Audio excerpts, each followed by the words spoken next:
part maintenant en Seine-Maritime, à Guimerville, là où vous avez rencontré des fabricants de flacons de parfum depuis longtemps.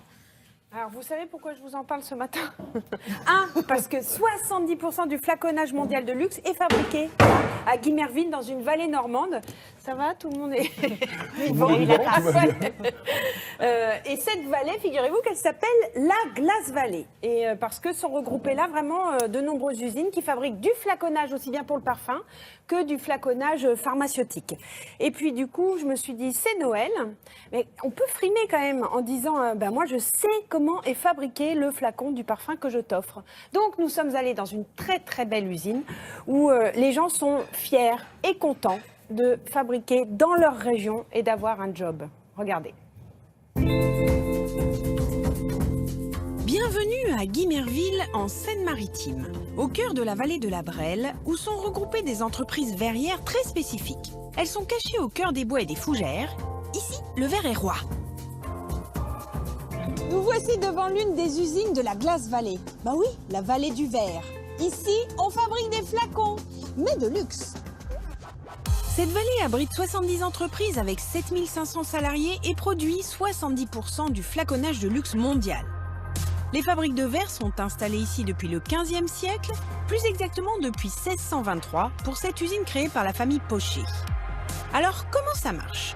Tout commence par le bureau de design interne avec le dessin envoyé par le client, de vrais artistes industriels. Ensuite, c'est l'étape de la conception des moules, qui sont fabriqués par les moulistes de la vallée. Puis, c'est le process verrier. Le verre liquide sort du four à 1600 degrés.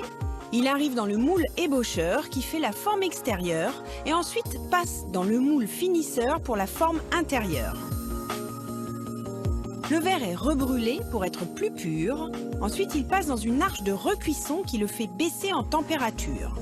Une machine avec des caméras vérifie et fait un premier tri du bon ou du mauvais flacon. Enfin, ils arrivent dans la main de l'homme, enfin de la femme. Voici Joël.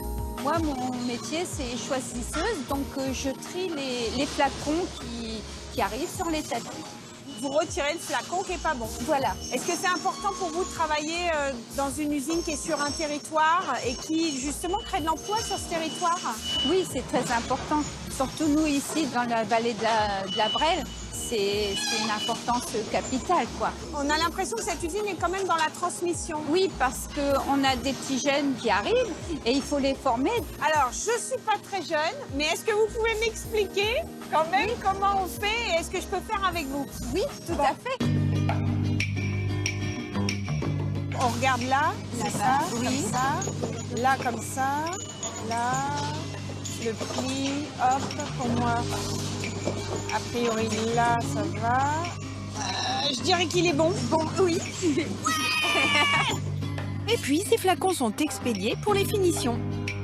Bon, j'espère que maintenant, vous ne regarderez plus votre flacon de parfum de la même façon. Ben non, c'est un objet d'art qui demande beaucoup d'attention. C'est mignon. À moi. Ben oui, là, moi. Alors, Cocorico, parce que c'est une entreprise qui emploie pas mal de gens, qui forme sur place, donc Exactement. transmission du savoir-faire. 4600 employés sur la région, formation en interne, ça veut dire que 2 sur 3 des apprentis sont formés dans la société.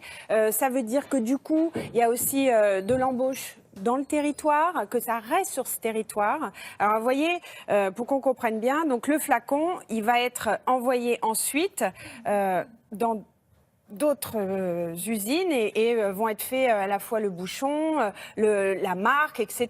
Et puis bien sûr, il va y avoir ce qui fait qu'on se met du parfum. Le nez est travaillé, l'odeur, comment on dit? D'accord, on va la laisser, hein, ouais. on va la remettre dans sa boîte, on va la remettre dans son petit emballage. Le liquide, le liquide.